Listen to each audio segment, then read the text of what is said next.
l'Éternel a entendu ma supplication, l'Éternel accueillera ma prière. Le mot hébreu traduit par supplication est ici Tehina. Ce terme peut désigner à la fois la grâce elle-même et la prière adressée à Dieu pour obtenir cette grâce. Autrement dit, ce verset nous révèle que la supplication, comme la prière, est d'abord l'espérance en la miséricorde divine.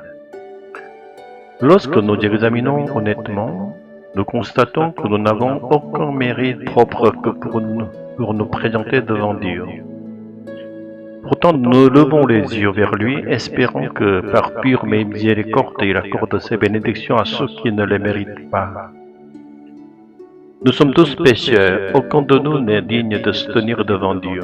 La seule différence entre celui qui croit et celui qui ne croit pas, c'est justement cela, espérer la miséricorde de Dieu ou non. Pouvoir espérer en la miséricorde de Dieu, c'est déjà être entré dans sa grâce.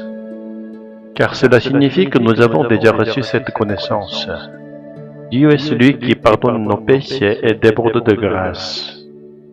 Et cette connaissance n'est pas seulement intellectuelle, elle est expérimentée dans le cœur.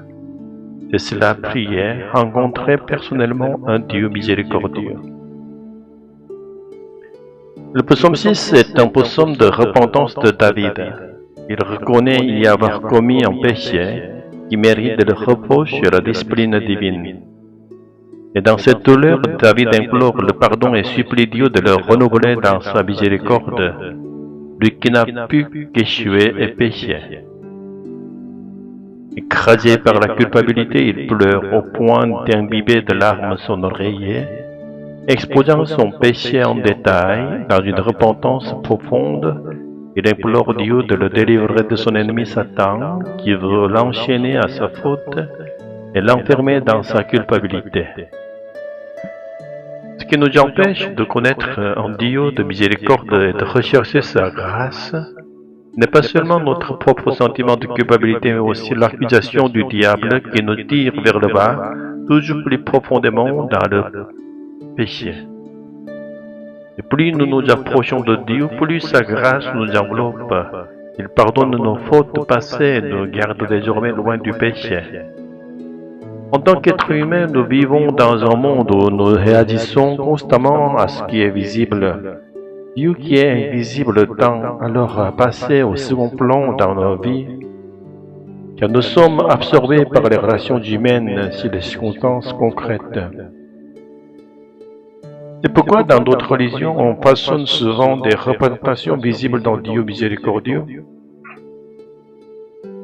pour ramener notre attention vers le divin. Mais le Dieu de la Bible interdit toute image taillée.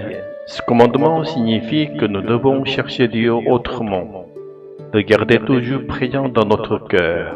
Il semble nous dire « Cherchez-moi dans ma parole et accueillez mon esprit dans votre cœur ». Les idoles comme la loi existent en dehors de nous.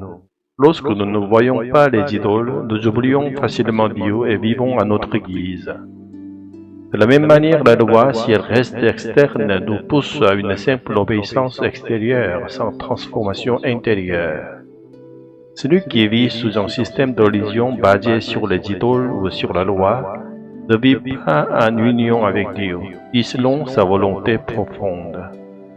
Rencontrer Dieu dans sa parole, accueillir le Saint-Esprit dans notre cœur, est un chemin plus difficile, plus étroit. Mais Jésus nous y accompagne, ayant donné sa propre vie pour nous secourir. Accueillons son aide avec reconnaissance et avançons avec lui sur ce chemin étroit jusqu'à goûter les bénédictions éternelles de son vaste royaume.